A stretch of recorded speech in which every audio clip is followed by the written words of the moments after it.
сіздерге малту деп айтамыз, бірақ әлемде жалғасы болады. Сол үшін күтіңіздер. Қазақ дебат клубына екінші клуб фейерда жазылғам. Клуб маған не берді? Сосын мен қыздарды көрейін деп дебат ойнап бастадым. Деген талант бар екен. Дебаттағы сондай сөйлеу дағдыларды Мен бірінші курсқа жазылғам. Бәрін айыруға деген. Мектеп кезінде келгем, 9 класста. Басында білмегем, қаяққа бара жатқанымды. Қарағанды КТЛ-да оқығандықтан біз тек ұлдармен ғана оқитынбыз. Сосын мен қыздарды көрейін деп дебат ойнап бастадым. Мектепте дебат ойнағам. Сосын СБУ-ға түскенде ол кезде Бірінші курс кезде екінші семестрде келгем. Өйткені бірінші семестр мен онлайн оқыдым да. Сөйтіп екінші семестрде мен класстастарым дебат ойнайтын, староста, апта сайын турнирлерге барып маған айтатын дебатқа қатысай деп. Бірақ мен қатыспай, сөйтіп студент болған кезде екінші семестрде бардым кастингке, мен және уверен болдым, прям өтетін мен. Өзіме қатты уверен болғаннан кейін қазір анда пост бар Инстаграмда, сол кезде екінші ЖБ-лардың кастингінен бүйтіп бірінші өткізсеңіздер, бірінші менің атым тұрып, сол бүкіл қырғын адамның ішінен тек мен ғана қалған ғой, сол жап-жас қыздардың арасынан. Сөйтіп бірінші жиналысқа да келеміз, танысамыз. Білмеймін, әрқашан андай бір жастық максимализм шығар, өзімді көрсетіп қалу үшін көбірек сөйлеуге тырысатын, андай өзімнің ойымды айтып қалуға, пікірімді айтып қалуға. Сөйтіп дебатта қалып қойдым. Дебатта қалуыма үлкен себеп болған вайс кілімге қатысу болды. Сөйтіп чисто случайно негізі дебатқа кіріп кеттім. Мектеп кезінде келгем, 9 класста. Басында білмегем, қаяққа бара жатқанымды. Бізден бір класс жоғары кісі бізді концертке алып кетті. Концертке барып, мен ЛД ойынын көрдім бірінші рет. ЛД ойынын көріп, маған өте қатты ұнады.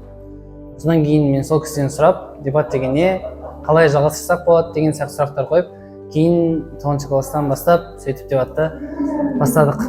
Қыздарды көрейін деп дебат ойнап бастадым. Дебаттар бізде басқа мектептермен болады. Мұрагер, Нұрмақов, Қыз лицей деген сияқты. Сол кезде дебат ойнап бастадым қыздарды көру үшін. Бірақ байқадым, менде дебатқа деген талант бар екен. Қарағандыда бәрін аядым.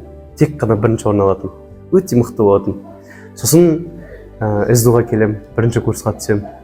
Бірінші курсқа түскенде, шын айтайын, дебатта отбасы, жылулық деген сияқты құндылықтар іздемен. Мен ойладым, Қарағандыда қандай мықты болдым. Осы жақта да Қарағандыда қалай бәрін айырдым, Алматыда да тура солай бәрін айырам деп дебаттың кастингіне келдім. Дебаттың кастингінде боттап келіп сұрақ қойды. Сұрағына жауап бердім, күшті жауап бердім деп ойлаймын. Сосын КТЛ шекенімді айттым. Сосын ана жақта Жаннұр ханым мен Гүлназ ханым деді. Мен примерно өзімді дебатқа кірдім деп есептедім. Солай дебатқа кіріп кеттім. СДУ қазақ дебатын. кезде сосын карантин болды. Бірінші семестр полный онлайн болды. Мен дебатта жоқпын, екінші семестр тоже онлайн болды. Мен дебатта жоқпын. Сосын апрельде майға жақын бізді онлайн жатқан студенттердің барлығы сендер файналда офлайн тапсыру керексіңдер деп майға жақын университетке шақырады. Сосын біз барлығымыз келеміз. Ол кезде апрельдің бір 15 масында болған СДУ-ға бір апта алған. Мен самолеттен түсем, жатақханаға орналассам, мен Гоха группаласым, Гаухар ханым. Соларды көрісуге келеміз, шай ішеміз. Олар мені осы дебатерлар Айзада ханым, Алтынай ханым, солармен таныстырады да. Олар кешке 6-ға қарай бөлініп бір жаққа кетіп жатыр. Сосын қайықпатсыңдар десем, бізде дебат болады дейді. Онда мен де барайыншы деймін да, сосын барам. Сол күні СДУ-ға бір апта қалған күн екен. Ол кезде аға буын бітіріп кеткен түлектердің барлығын шақырып төрешілік брифинг ұйымдастырып жатыр екен. Бейсейіт аға, мен қазір көрмейтін адамдардың барлығы ше.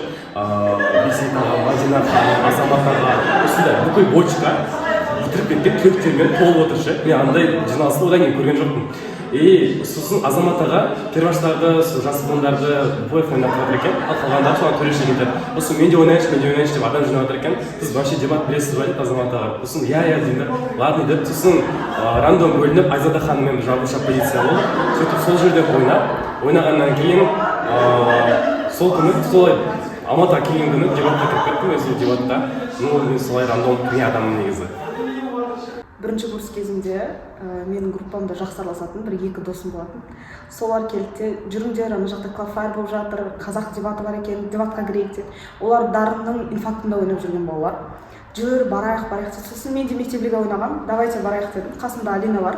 Мен де естігем дебат дегенде, давайте бірге кірейік дедім. Сосын екеуміз бірге кастингке келдік. Ең соңғы болып па кірдік. Мен кастингтің алдында ойланам ғой, кірмей-ақ қояйын, кірейін, жарайды кіре салайын деп сөйтіп кіргем. Кірген кезде бізде мектеп лигада парта ұрмайтын ғой. Ана тарсылдатып парта ұрып жатыр, мен шокпын, мыналарға өтпей жатырмын ба, өтіп жатырмын ба деп. Солай қызығып кіріп кеткенбіз, мен де Алина да, бірақ өте қызық әрі андай бір не болады екен дейтін сұрақпен кіріп кеттік, шынымен.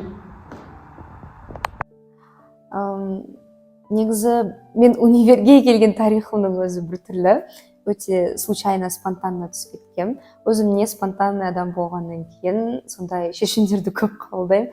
И сол бірінші курста мен көп клубтарға тіркеліп тастадым, можно так сказать. И дебатқа келген кезімде негізі маған подругам себепші болған болатын, Алтынай ханым. Ол кісіге көп рахмет. Сөйтіп сол кісі дебатқа кіргісі келді, и мен де все, давай кеттік бірге деп кіріп кеткен болатынмын. И келдім, кірдім, көрдім, дебаттың өзіндік бір атмосферасы, отбасылық құндылықтары өте қатты ұнағаннан кейін сол клубта қалам деп шештім. Келуіме негізі әсер берген менде де бір адам бар, ол Гаухар ханым. Өйткені бірінші курста біз Гаухар ханыммен группаласпыз, біріншіден бірге тұрдық. Ол кісі мектеп лигасында ойнап келгендіктен дебаттан хабары болды. И постоянно айтатын, СДО-ға түскен кезде мен дебаттың кастингіне барам деп. Менде дебат туралы в целом пікір болмаған, көзқарас болмаған. Біздің мектепте дебат ойнатылған кезде просто сен бір теманың оң или теріс жағын айтасың деген сияқты мәселелер ғана болды. Сосын мен де барғым келді, қызығып, өйткені Гаухар ханымның қалай көзі жанып тұрған көргеннен кейін мен де өзімді сол клубта, в целом сол дебат ортасында сезініп көргім келді. Солай мен алғашқы рет кастингке келдім, кастингтен өтіп СДО қазақ дебат клубына кірдім. Өзімнің әпкем бар, Мақпал әпкем.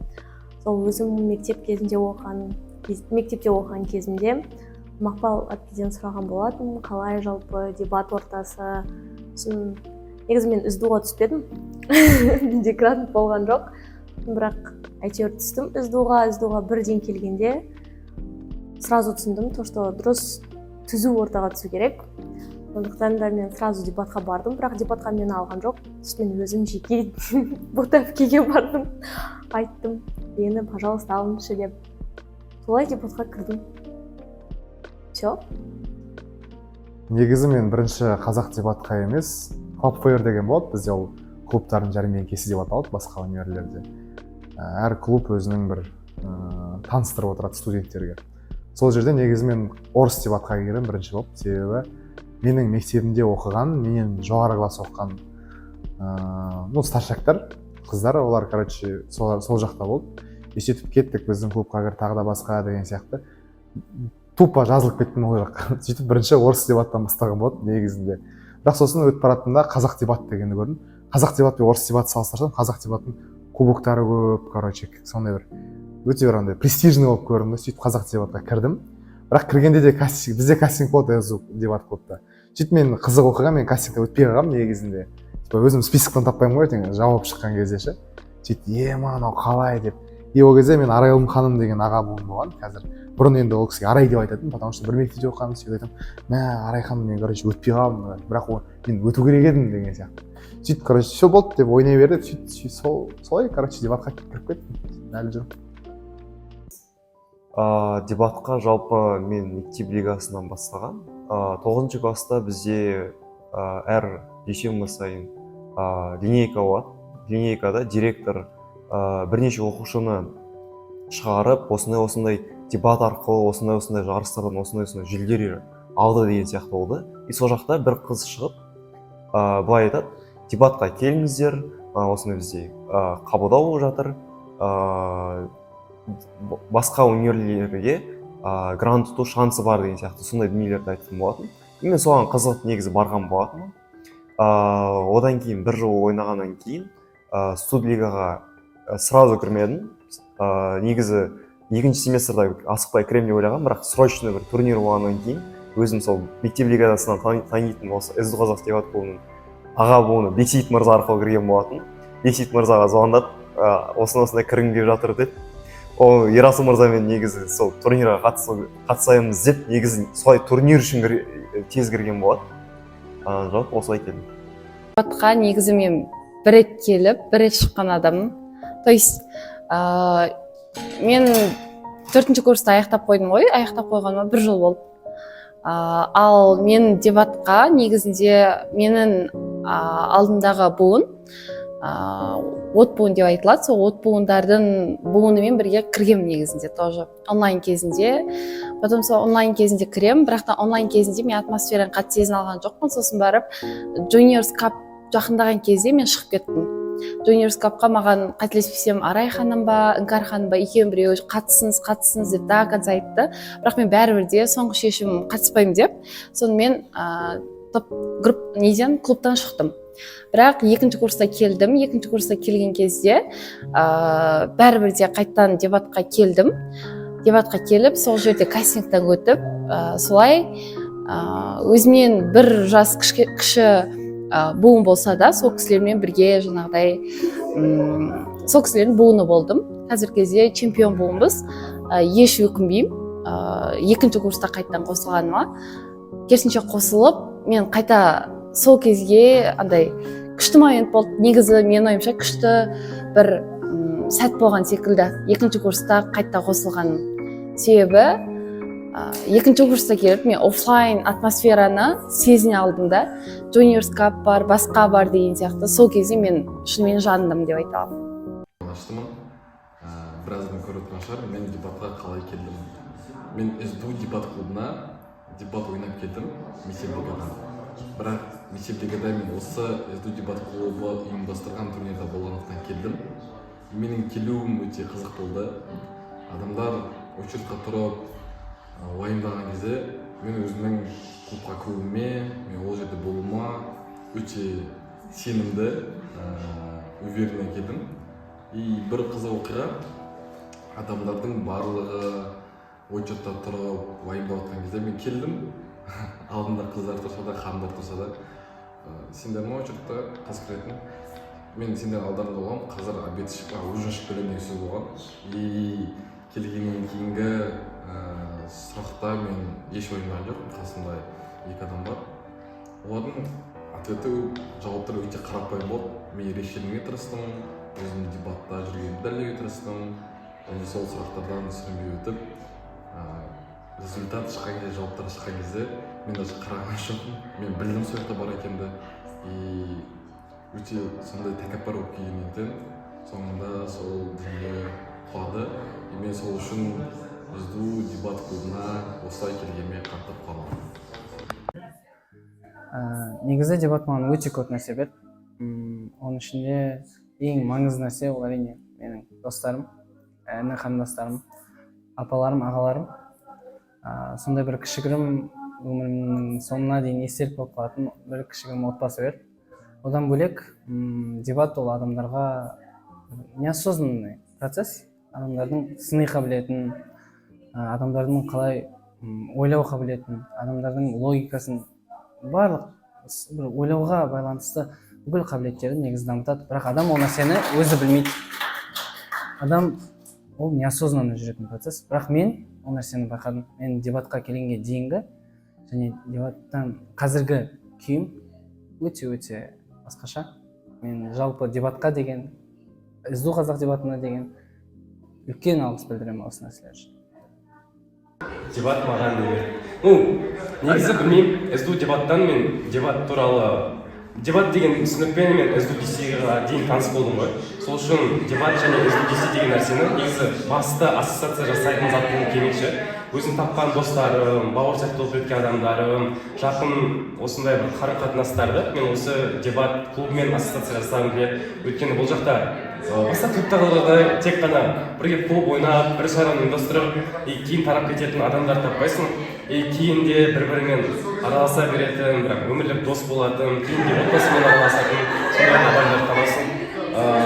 менің осы дебатпен ассоциация негізі осындай жақын таныстықтар, достар, міне мына жерде Санжар тұр, мен айтшы деп, сол сияқты Санжар сияқты күшті ақкөңіл тема адамдар тұр. Микрофонды іздетіп алып жоқ па? иә сол Ең бірінші клуб ол маған ортаны берді, маған достарды берді, маған аға әпкелерді, іні қарындастарды берді. Қазіргі таңда құндылықтарың ұқсайтын адамдар болғаннан кейін бірге әңгімені де жақсы айта аласың, бірге күшті қуа аласың, күшті де әңгімені айта аласың, дами аласың, осыны дамушы ортаны берді өзгерткен. Және мен клубта координатор хед болғаннан кейін ол кәдімгідей өсіп, қазіргі аға буындарым ота береді да, сен жас буын келген кезбен қазіргі кез екі түрлі дейді, сен кәдімгідей өскенсің дейді, сенде бір басқаша вайб сезіледі, жауапкершілік көп болғаннан кейін деп. Сондықтан менің жалпы өмірдегі бір өсуіме жақсы үлкен үлес қосқан орта деп білемін клуб. Адам ретінде, тұлға ретінде өсіп біріншіден, және менің ойымша қазір қараймын да осы адамдарға болашақта да араласқым келетін және сол қарым-қатынасты сақтап қалғым келетін керемет достарды бере алды клуб. Ең бастысы осы деп ойлаймын. Клуб маған не берді? Клуб маған орта берді, клуб маған махаббат берді, клуб маған өсу жолында өте үлкен инструкция берді. Маған адамдармен қалай сөйлесу керек, адамдармен қалай дос болу керек, қиындықтарға қалай мен деп емес, жалпы қалай мен басқа адамдармен бірігіп жеңе аламын. Неге олардың сөздерін тыңдау маңызды, неге маңызды емес дейтін сәттерді. Кейде өмірде жеңілістің де жеңіліске қарағанда жақсырақ болатындығын түсіндірді. Клуб маған өте жақсы жас буындар берді. Клуб маған әпкелік дейтін махаббатты берді. Клуб маған ағалық дейтін қамқорлықты берді. Клуб маған қиындық та берді. Клуб маған бақыт та берді. Клуб маған ең үлкен тәжірибені берді. Дебат сізге не берді? Осы сұрақ мен үшін үнемі ауыр болып естіледі. Себебі 4 жыл бойы мен дебатқа не бердім деген сұрақ болып келетін да менің өмірімде. И дебат маған өте көп нәрсе берді. И кейбір кездері мне кажется, то, что мен дебатқа ештеңе бере алмадым деген ойлар туындайды. Дебат маған не берді? Дебат маған отбасылық құндылықтарды берді, жақын достарды берді, адамдарды танытты деп айтсам болады. Өзімді тани алдым осы жолда, өзімнің мықтылығымды, өзімнің әлсіз тұстарымды, өзімнің эгомның қандай екенін білдім деген секілді. Өте көп нәрсе берді. И ең маңыздысы өмірге деген көзқарасымды жақсы жағына қарай өзгертті. Дебат сізге не берді? Дебат маған бірінші кезекте өзіме деген сенімділікті берді, отбасы берді.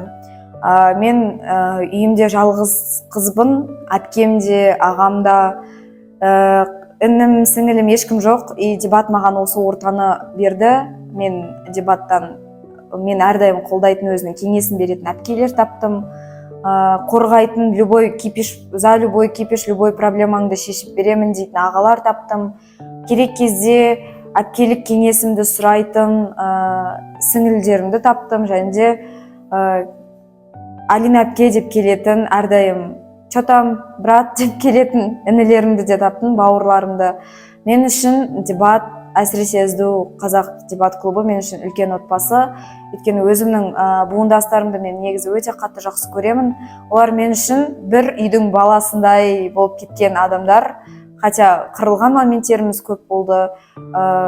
Иногда даже білем жас буындар қалай қиналғанын, біздің общий фотоларымызды іздеген кезде өкінішке қарай сондай моменттер көп болды, что біз барлығымыз бірге жиналып бір жақта фото жасау өте қиын болғанмен, мен үшін дебат осындай жандарды сыйлаған бір орта болды. Сол үшін мен дебатқа келгеніме өкінбеймін.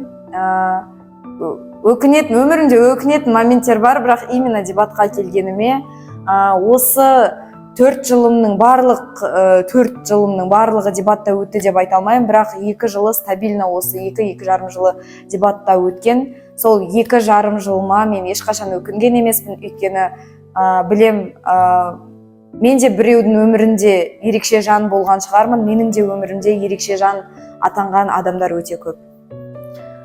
Дебат маған негізі отбасы құндылығын дұрыс түсіндіре алды, себебі мен өзімді дебатқа келмес бұрын эгоист деп санадым. Мен отбасы құндылықтарын деген нәрселерді қатты білмедім. Аға, әпке деген мен үшін біртүрлі болды. Бірақ сосын үйрене кете мен түсіндім, то, что оказывается күшіміз негізі шынымен де бірлікте, когда бәріміз бірге болғанда, барлығын бірге жасағанда, басқа адамдарға қолдау білдіргенде, сол кезде қатты отбасы құндылығын түсіне бастадым. Өте қызық сұрақ. Негізі менің дебатқа кірудегі себебім ол өзімнің ораторлық скиллдарымды дамыту, өзімнің ойымды жеткізе алу деген сияқты нәрселер болатын.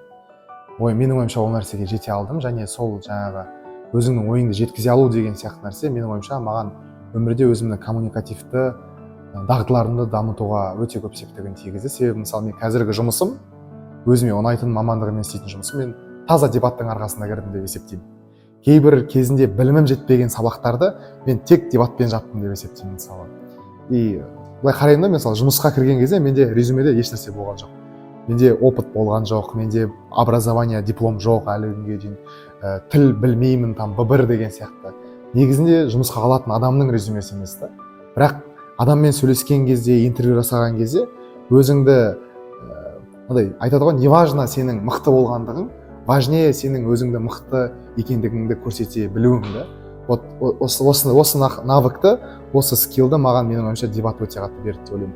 Мүмкін мен мықты эксперт болмауым мүмкін, бірақ өзімді экспертна көрсете алу деген сияқты нәрселерді тек осы дебаттағы, ораторлық дебаттағы сондай сөйлеу дағдыларды дамыту арқылы жете алдым деп ойлаймын. Сол себептен қазіргі менің сүйікті жұмысым да, жалпы өмірдегі көптеген таныстықтарым да осы дебаттың арқасында деп ойлаймын. Себебі осыған негізі андай, сенің идеяларың қандай күшті болса да, ойларың қандай күшті болса да, егер сен ол ойларыңды басқалар ести алмайтын болса, басқалар түсіне алмайтын болса, онда ол ойлардан, идеялардан ешқандай пайда жоқ. Сол үшін дебат маған өте үлкен өмірдегі инструмент болды. Жаңағы не айтқанымдай, мен дебатқа қалай келдім? Мен дебатқа сол жетістіктерге, жүлделі қорларға, сондай кубоктарға, гранттарға, сондай заттарға қызығып келген адаммын да. И студлигада да сондай зат болды. Мен дебатқа сол жетістіктерге жетем, сол кубок алам, ақша атам деген сияқты сондай дүниелер үшін келген болатын. Алайда мен дебаттан алдым деген дүние, ол жетістікпен кубок болмады. Мен турнирлерге қатыстым, бірақ ондай жүлделі ештеңе алған жоқпын. Мен одан да маңызды зат алдым деп ойлаймын, ол орта. Дамушы орта, сені алға жетелейтін орта, сен постоянно саған мотивация беретін орта, және де жалпы көптеген кругозорды көбейтетін орта алдым деп есептеймін.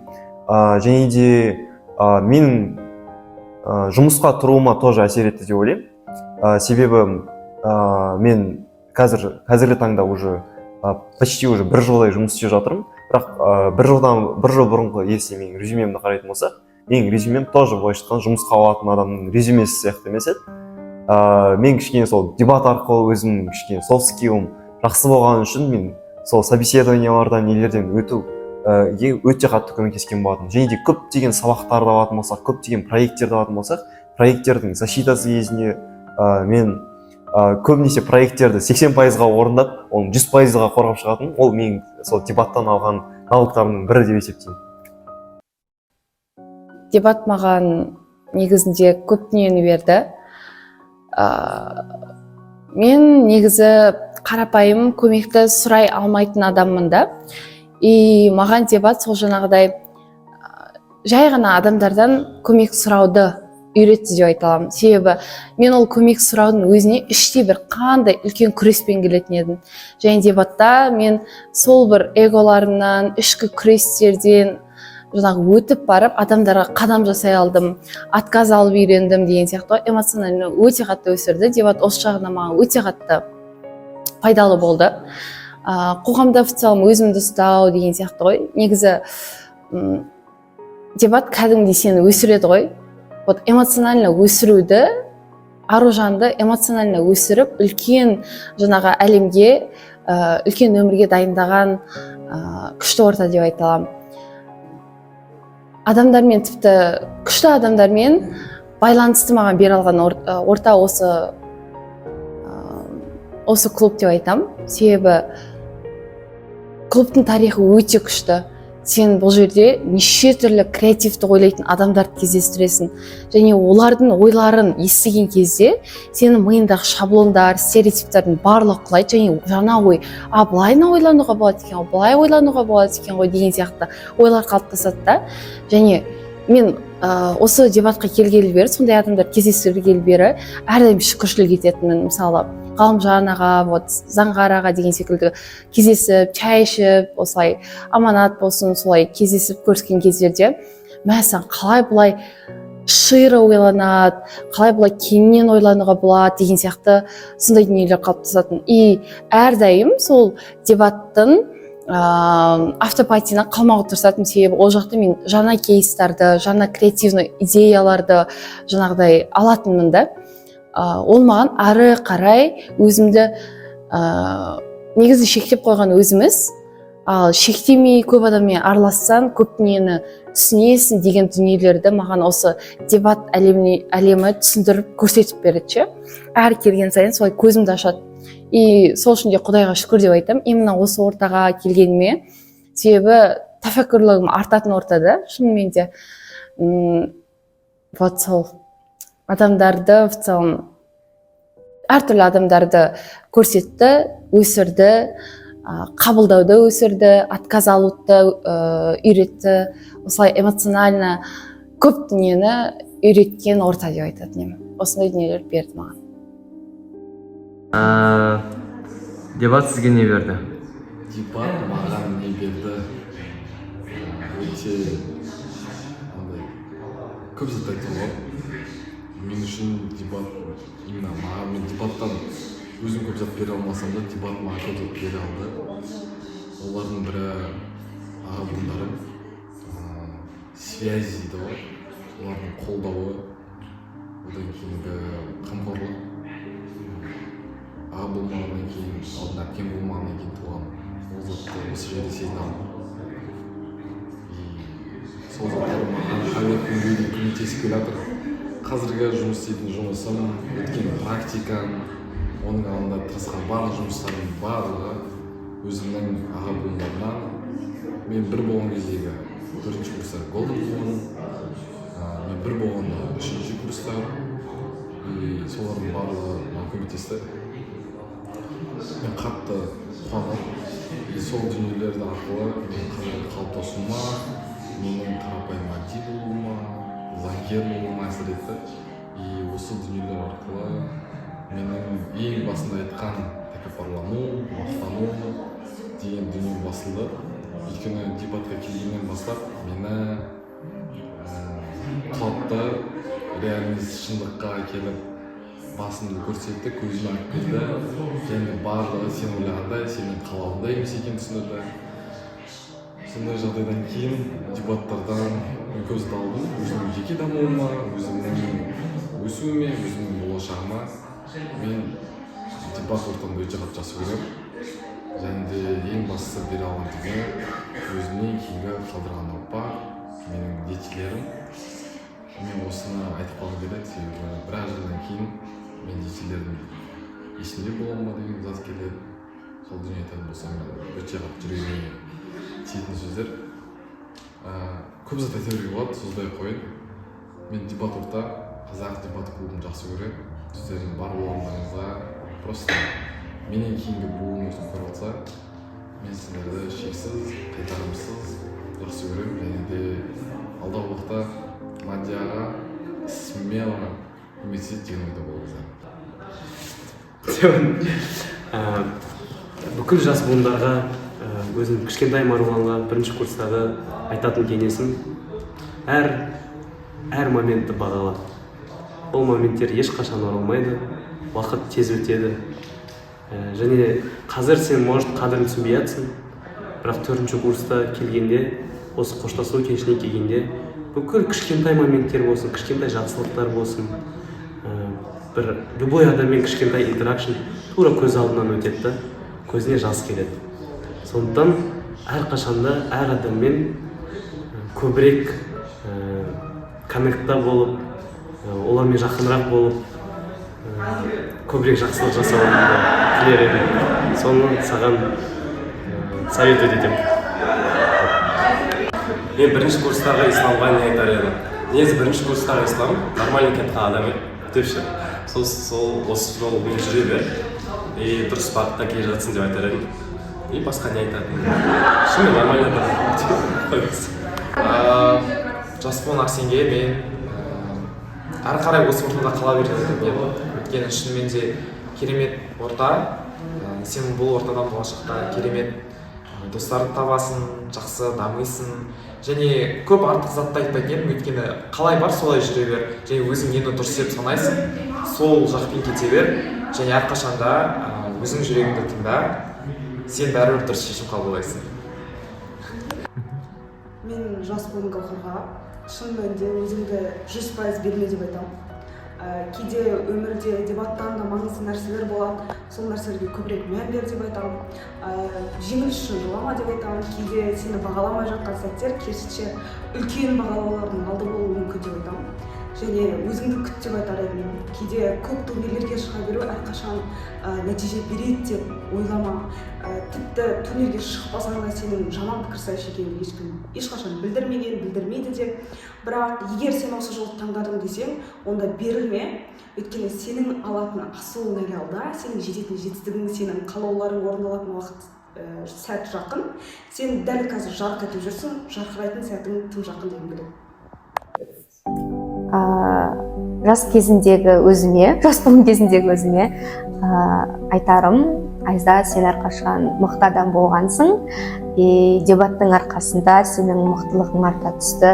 Сол себепті болашақта өміріңде қандай қиындықтар болмасын, сен барлығын еңсере аласың дегенге сенімдімін. Сол себепті де ешқашан өзіңнен, жаныңдағы адамдардан үмітіңді үзбе. Жас болған кездегі өзіме бірінші кезекте сынбау керек деген нәрсені түсіндіргім келеді. Өйткені адамдардың ойлары, пікірлері, олар шынымен бұл өмірде тек қана уақытша болады. Және де олардың пікірлеріне ерем деп, немесе олардың сенің қандай адам екеніңді айтуы, в целом ол әркімнің өзінің субъективті пікірі деп ойлаймын. Жас болған кезінде сондай бір пікірлерге еріп, дебат ойнай алмайсың, дебат сенікі емес деген нәрселерден сынып қалған адам мен боламын. Сол себепті жас болған кезіме ондай нәрселерге вообще мән бермей, ары қарай өте бер, ары қарай ойнай бер, ары қарай осы жерде өзінің дамуыңды жалғастыра бер деп айтқым келеді. Өйткені қазіргі кезде мен уже 4-ші курспын, осы орындықта отырып, осы сұрақты жалпы естіп, маған ойыма келгені, неге сен жас болған кезінде әлсіз болдың, потому что қазіргі таңда мен ойлаймын, көп нәрсені жоғалттым деп ойлаймын. Өйткені мен шыны керек дебатты өте қатты бірінші курста жақсы көргем. И дебат үшін көп нәрсе, дебаттағы орта үшін көп нәрсеге дайын болған адам. Бірақ определенный моментте мені сындырған адамдар болды. Определенный моментте маған сол дебат сенікі емес деген адамдар болды. И мен, хотя айналамда қаншама адам жоқ, ол сенікі деп тұрған күннің өзінде де, мен жоқ, ол сенікі емес дейтін адамның сөзіне еріп дебатты тастап кеткенмін сол уақытта. Бірақ кейін қайтып келуіме де себепкер болған адамдар болды. Бірақ енді кеткен уақыт ол кетті, оны қайтару мүмкін емес. Және де ол кеткен нәрсе әлі күнге дейін өзінің бір белгілі бір ізін қалдырды. Сол үшін Алина жас болған кезіндегі мен сынба ешқашан. Өзіме ең бірінші айтарым, өзіне сен, бәрі сенде жақсы болады, тәуекелге баруға қорықпа. Ешкімге қарамай, тек қана алға баса бер. Әлі талай жеңістер болады, жеңілістер де болады. Ешқашан сынба, ішіндегі осы стержень, сила воли, дисциплинаны дамыта бер. Бәрі четко болады. Жас болған кездегі өзіме дебат клубты, дебаттың егер контекстімен сөйлейтін болсақ, дебат клубты жай ғана студенттік этап, студенттік организация ретінде ғана қабылда деп айтатын едім. Оны бір аса өмірдегі өте қатты маңызды, сонымен бір өмір сүретін нәрсе ретінде ғана емес. Тек студенттік организация сенің өміріңде болатын, өтетін қызықты этаптың бірі ретінде ғана қабылда деп айтатын едім. Ал жалпы бұлай совет беретін болсам, мен сабақты оқы деп айтатын едім негізінде. Азырақ сабақты оқы деп емес, даже оқып тұр деп айтатын едім ше кішкене.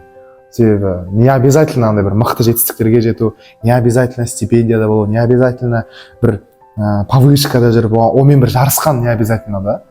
Бірақ просто егер сен сабақты сәл оқып тұрсаң, өміріңде азырақ минустар болады. Просто сол минустардың аз болғандығы сенің өміріңе жақсы. Сол үшін мен сәл оқып тұр деп айтатын едім. Жас болған кезімде өзіме не айтар едім?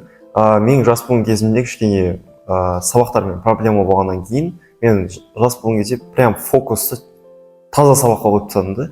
И дебатқа келген кезде мен бүкіл маңызды деген былайша айтқанда маңызды ивенттардың бәрін өткізіп алғандықтан эзукапты ғана өткізбедім. Сол маңызды более дебатта активный болуды айтатын, және де турнирлерге көп шығуға, талпынуға, және де сол көбірек дебат ойнауға былайша айтқанда.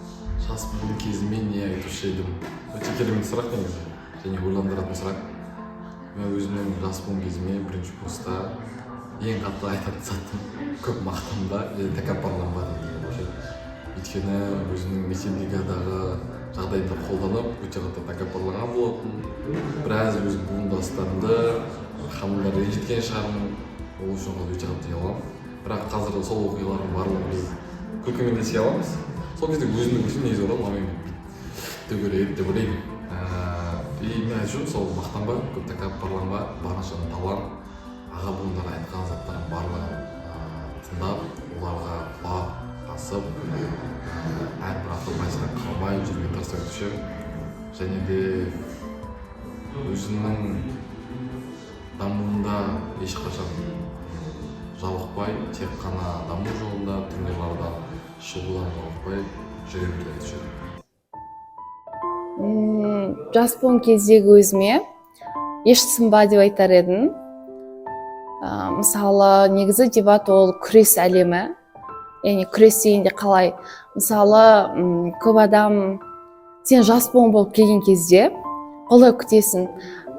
Және сен құлап жатқан кездерде, плей-оффтан өте алмай қалып жатқан кездерде, сенің басқа да мысалы, білмеймін, жанындағы фракцияластарың болсын, немесе үлкен буындардан болсын, қолдау күтесің.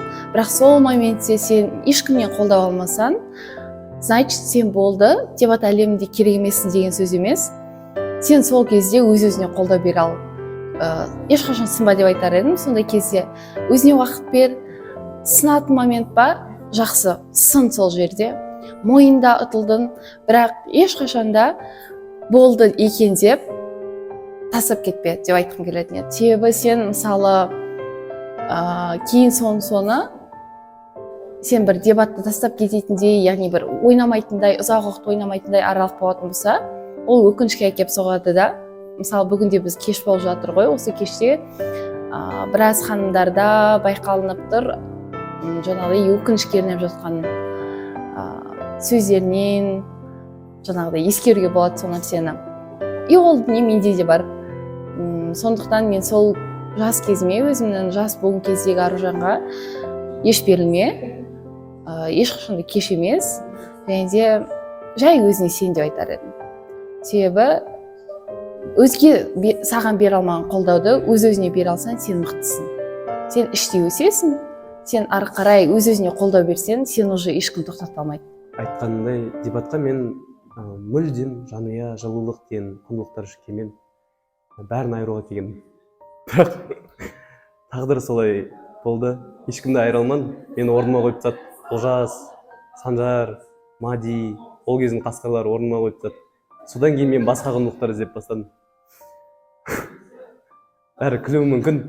Бірақ шынымен де дебат маған, мен бірінші курс кезімде мынандай ойлар болды да. Бәрі Бота әпкемен, Нұржан ағамен, Азамат ағалармен, Ахметжан ағамен общение ұстағысы келеді да. И мен анализ жасадым, неге олармен бәрі общение ұстағысы келеді? Скорее всего, өйткені олар чемпион да, кубоктар көп. И өзім бірінші курста айттым, мен кубок алмасам, болашақта ешкімге керек болмай қалам, ешкімге қызық емес болып қалам деп сондай ойлармен жүрдім. Уақыт өте келе енді екінші курста алдық бір турнир. Бірақ содан кейін мен фракцияласым Малайзияға кетіп қалды, өзімде жұмыстар көбейіп кетті. Дебатқа келуді азайттық. Дебат турнирларына қатысуды да азайттық. Солай біз кубоксыз қалып қойдық. Бірақ оған қарамастан дебатқа келген күні әрқашан бізді құшақ жая, мені құшақ жая күтеді. О, Марго мырза деп. Жалпы дебат маған андай қиын, кейде өмірде сондай уақыттар болады, қарбалас уақыттар, өте үлкен шешімдер, өте үлкен қысым кездер болады. Бірақ дебатқа келген кезде сол бүкіл проблемалардың бәрі шешіледі. Мен үшін дебат бір жанымның дәрісі болды деуге болады. Мен келем, өте көп проблема. Дебатерлармен бір қыдырасың, бір мафия ойнайсың, бір караоке ойнайсың, бір антикафеға барасың. Сол бүкіл проблема шешіледі. Сондықтан дебат маған нені үйретті? Любить просто так, дебатер болған үшін. Кубок үшін емес. Уважать тоже. Просто так уважать ету. И сондай жылулық берген, жанымның дәрісі болған дебат. Осындай өте миллион, дебат деген 5 әріп және миллион воспоминания ол. Сол дебатқа өте үлкен рахмет. Осының бәрін берді маған дебат.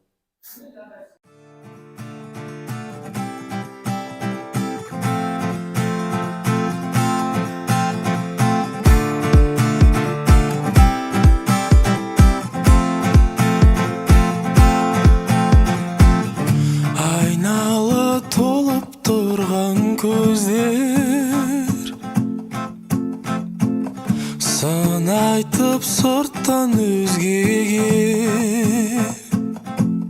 Сен қаласаң бек шыңда тұруға, өзгер арманыңа қол созып құшақты жая.